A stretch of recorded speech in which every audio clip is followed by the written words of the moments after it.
Salam, hər vaxtınız xeyir olsun inşallah hər birinizin. Şaftalı piroqu bişirirəm. İkinci dəfədə hazırlayıram.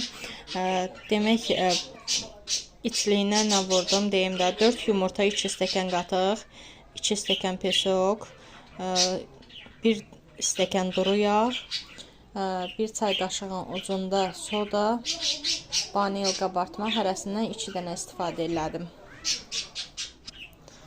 Tam hazır eləyəndən sonra çəkdim ki, yəni dedim video uzun olmasın. 2 stəkan da un əlavə elədim.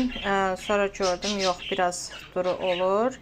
Təzədən 1 stəkan da əlavə elədim. Keçən dəfə 2 stəkan yarım əlavə eləmişdim. Amma bu dəfə 2 stəkan yarım deyil də 3 stəkan un istifadə elədim. Bu sinidə bişirəcəm. Keçən dəfə bunda da kurabiyə bişirdim. Kağız təzədir, ona görə kağızı dəyişmirəm. Elə bu kağızın üstündən şaftalları düzüb isliyimizi əlavə eləyəcəm üstünə. Bu formada hazırladım şaftalları. 4-cü hissini də eləyirəm. Keçən dəfə yumru sini ilə bişirmişdim. İndi inşallah görə necə alınacaq.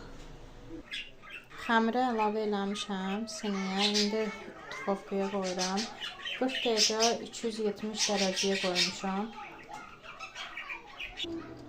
Tufovkanın içindədir özü şirniyyatımız.